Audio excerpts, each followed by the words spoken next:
Hello for the മ്യൂസിക്കിലേക്ക് സ്വാഗതം. ഇന്നത്തെ നമ്മുടെ ഐറ്റം ചക്കപ്പഴം കൊണ്ടുള്ള അപ്പമാണ്, ചക്കയപ്പം.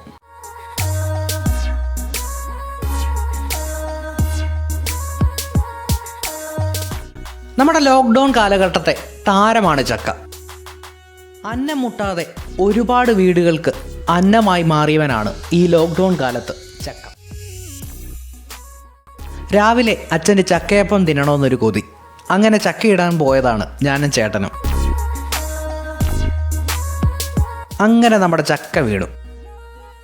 ഇനി ചക്ക വീട്ടിലോട്ട് പോക്കണം. ചക്കയ്ക്ക് നല്ല കനവും. അത് മുൻകൂട്ടി കണ്ടിട്ടോ എന്തോ ചേട്ടൻ ചക്കയ്ക്ക് വരാൻ തോട്ടിയായിട്ട് മുങ്ങി. ഇനി ഞാൻ ചക്ക കൊണ്ടുപോകണം.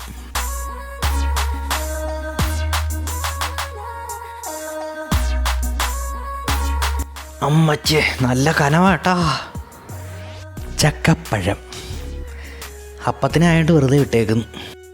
ഇനി നമ്മൾ ചക്കപ്പഴം നല്ലതുപോലെ മിക്സിയിലിട്ട് ഒന്ന് അരച്ചെടുക്കണം. ടേസ്റ്റിന് കുറച്ച് ഏലക്ക കൂടി ആഡ് ചെയ്യുന്നത് നല്ലതായിരിക്കും. നമ്മുടെ ചക്ക അരച്ചത് റെഡി. ഇനി ശർക്കരയൊക്കെ ഒന്ന് ചീകിയിട്ട് കുറച്ച് വെള്ളം ഒഴിച്ച് ഒന്ന് ചൂടാക്കണം. ഈ ശർക്കരയ്ക്കകത്തുള്ള കല്ലൊക്കെ പോവാൻ ഇത് നല്ലതാണ്. നമ്മൾ ചീകിയിട്ടാൽ ചിലപ്പം ശർക്കരയ്ക്കകത്ത് കല്ലുണ്ടാവാനുള്ള സാധ്യതയുണ്ട്. അപ്പോൾ ഇങ്ങനെ ചൂടാക്കി അരിച്ചൊഴിക്കാമെങ്കിൽ കല്ല് കടിക്കുന്നത് ഒഴിവാക്കാം.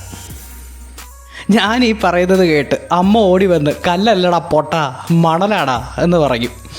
കല്ലല്ലേ, മണൽത്തരികളാണേ.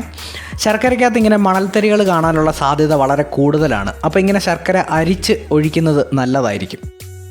അങ്ങനെ നമ്മൾ ചക്ക അരച്ചതിലേക്ക് ശർക്കര അരിച്ചൊഴിച്ചു. അയ്യോ, എന്നാ പാടാണ് ഇതൊക്കെ പറയാൻ. ഇനി അരിപ്പൊടി അതിലേക്ക് ആവശ്യത്തിന് ചേർക്കുക. ഒപ്പം ജീരകപ്പൊടി കൂടി ചേർക്കണം. ചക്ക അരച്ച് എടുക്കുന്നതിൻ്റെ അളവിന് വേണം ചേർക്കുവാൻ. കുറച്ച് അരച്ചത് ബാക്കിയിരുന്നത് കൂടി അതിനൊപ്പം ചേർത്തു. ഇനി നമ്മുടെ ചക്ക അരച്ചതും അരിപ്പൊടിയും എല്ലാം കൂടി നല്ലതുപോലെ ഒന്ന് ഇളക്കിയെടുക്കണം. ഇങ്ങനെ ഇളക്കിയെടുക്കുമ്പോൾ ഈ കട്ടയാവാത്ത തരത്തിൽ നല്ലതുപോലെ വേണം ഇളക്കിയെടുക്കുവാൻ. കട്ടയായിട്ടിരുന്ന് കഴിഞ്ഞാൽ വേവുന്ന സമയത്ത് അത് കറക്റ്റ് പരുവത്തിന് കിട്ടത്തില്ല. അപ്പം കട്ടിയായിട്ടുള്ളതെല്ലാം മാറുന്നിടം വരെ നല്ലതുപോലെ ഇളക്കുക. നമ്മുടെ ചാനൽ ഇതുവരെ സബ്സ്ക്രൈബ് ചെയ്തിട്ടില്ലാത്തവർ ദയവായി സബ്സ്ക്രൈബ് ചെയ്യുക. അതുപോലെ ഈ വീഡിയോ ഇഷ്ടപ്പെട്ടെങ്കിൽ ലൈക്ക് ചെയ്യാൻ മറക്കരുത്. സബ്സ്ക്രൈബ് ചെയ്യുന്ന കൂട്ടത്തിൽ നോട്ടിഫിക്കേഷൻ ബെല്ല് കൂടി അമർത്തുക.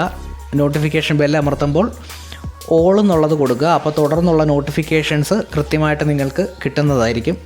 കുറച്ചുകൂടി ശർക്കര അരിച്ചത് അതിലേക്ക് ചേർത്തു. നല്ല മധുരം കിട്ടുവാൻ വേണ്ടിയാണ്. ശർക്കര അരിച്ചത് നമ്മൾ ചേർക്കുന്നതിനനുസരിച്ചിരിക്കും അതിൻ്റെ മധുരം കൂടുതൽ വേണ്ടവർ ശർക്കര അരിച്ചത് കൂടുതൽ ചേർക്കുക. അങ്ങനെ നമ്മുടെ മിക്സ് റെഡി. ഇനി നമ്മൾ ഗ്യാസ് കത്തിച്ച് വെള്ളം ചൂടാക്കാൻ അടുപ്പത്ത് വെക്കണം. അപ്പം പുഴുങ്ങിയെടുക്കുവാൻ. ഇഡ്ഡലി പുഴുങ്ങുന്ന പാത്രമാണ് ഞങ്ങൾ എടുത്തിരിക്കുന്നത്. അപ്പം ഒഴിച്ചു വെക്കുവാൻ ഒരു പാത്രം നല്ലതുപോലെ നെയ്യ് പുരട്ടി എടുക്കണം. നെയ്യ് പുരട്ടിയാലുള്ള ഗുണം രണ്ടാണ്. ഒന്ന്, അപ്പം ആയി കഴിയുമ്പോൾ പാത്രത്തിൽ നിന്ന് പെട്ടെന്ന് ഇളകി വരും. രണ്ട്, ഈ നെയ്യുടെ സ്വാദ് നമുക്ക് അപ്പത്തിന് കിട്ടുകയും ചെയ്യും. ഇതുപോലെ നെയ്യ് പുരട്ടി ഇഡ്ഡലി പാത്രത്തിലേക്ക് ഇറക്കി വെക്കണം. അതിലേക്കാണ് നമ്മുടെ ചക്കപ്പഴത്തിൻ്റെ മിക്സ് ഒഴിക്കുന്ന സമയത്ത് നല്ലതുപോലെ ഒന്ന് ഇളക്കി കൊടുക്കുക. ഇങ്ങനെ ഇളക്കി കൊടുത്താൽ കട്ട പിടിച്ചിരിക്കുന്നത് ഒഴിവാക്കാൻ നമുക്ക് സാധിക്കും. അതുപോലെ പാത്രത്തിൻ്റെ അളവിന് കൃത്യമായി നല്ല രീതിയിൽ അപ്പം ഷേപ്പിന് നമുക്ക് കിട്ടുകയും ചെയ്യും.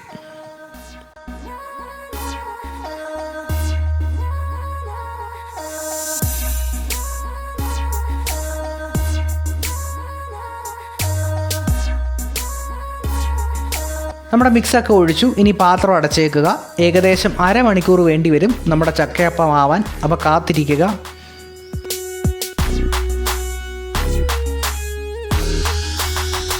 അങ്ങനെ നമ്മുടെ ചക്കയപ്പം റെഡി. ചൂടോടെ നമ്മുടെ ചക്കയപ്പം. വീട്ടിൽ തന്നെ ചക്കപ്പഴം ഉണ്ടെങ്കിൽ വളരെ എളുപ്പത്തിൽ ഉണ്ടാക്കാവുന്ന ഒന്നാണ് ചക്കയപ്പം. നമ്മുടെ ചക്കയപ്പത്തിൻ്റെ പാത്രം എടുത്ത് ഇഡ്ഡലി പാത്രത്തിൽ നിന്ന് മാറ്റി തണുക്കാൻ വെക്കുക. തണുത്തിട്ട് ഉപയോഗിക്കുമ്പോഴാണ് നല്ല ടേസ്റ്റ് കിട്ടുന്നത്. തണുത്ത് കഴിയുമ്പോൾ കേക്ക് മുറിക്കുന്നത് പോലെ മുറിച്ച് കഴിക്കുക. നല്ല ടേസ്റ്റാണ്. എത്ര കഴിച്ചാലും മതി വരാത്ത ടേസ്റ്റാണ്. കുഞ്ഞുങ്ങൾക്കൊക്കെ പെട്ടെന്ന് ഇഷ്ടപ്പെടും. കാരണം ഈ ശർക്കര അരിച്ച് ഒഴിച്ചതുകൊണ്ട് ശർക്കരയുടെ മധുരം അവർക്ക് നല്ല രീതിയിൽ ഇഷ്ടപ്പെടുന്നതാണ്.